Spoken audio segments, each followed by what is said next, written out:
నిన్న రాత్రి హైదరాబాద్లో రోడ్ల మీద ఎరుపు రంగు నీరు పారడం, దాని నుండి దుర్గంధమైన వాసన రావడం, ఎక్కడి నుండో వస్తుందో తెలియకపోవడంతో ప్రజలు భయభ్రాంతులకు గురయ్యారు. అసలు కథలోకి వెళితే రోడ్లు సోమవారం రాత్రి ఉన్నట్టుండి ఎరుపెక్కాయి.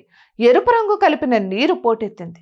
చిక్కటి రక్తంలా కనిపిస్తున్న మురుగునీరు రోడ్లపై పారుతుండడంతో స్థానికులు భయాందోళనకు గురయ్యారు. దీనికి సంబంధించిన కొన్ని వీడియో క్లిప్లు సోషల్ మీడియాలో వైరల్ అయ్యాయి.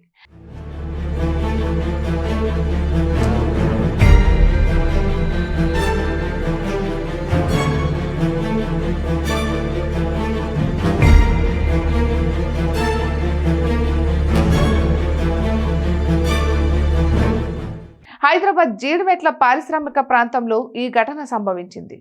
సుభాష్ నగర్, వెంకటాద్రి నగర్ వంటి కొన్ని కాలనీల్లో రాత్రి ఒక్కసారిగా ఈ ఎరుపు రంగు కలిసిన మురుగునీరు మ్యాన్ హోళ్ల నుంచి ఉబికి వచ్చింది.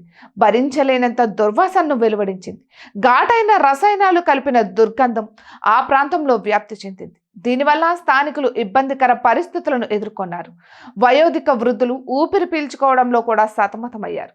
దగ్గడం, కళ్ళు ఎరుపెక్కడం వంటి పరిణామాలను చవిచూడాల్సి వచ్చింది.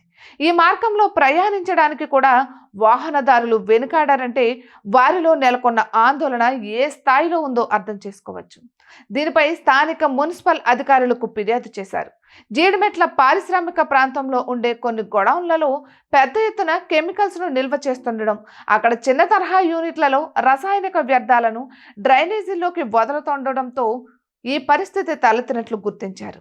జీడిమెట్ల, బాలానగర్ వంటి పారిశ్రామిక వాడల్లో వందల సంఖ్యలో భారీ చిన్న తరహా పరిశ్రమలు దశాబ్దాల కాలం నుంచి కొనసాగుతూ వస్తున్న విషయం తెలిసిందే. వాటిలో చాలా వరకు ఫార్మాస్యూటికల్స్ రంగానికి సంబంధించినవి.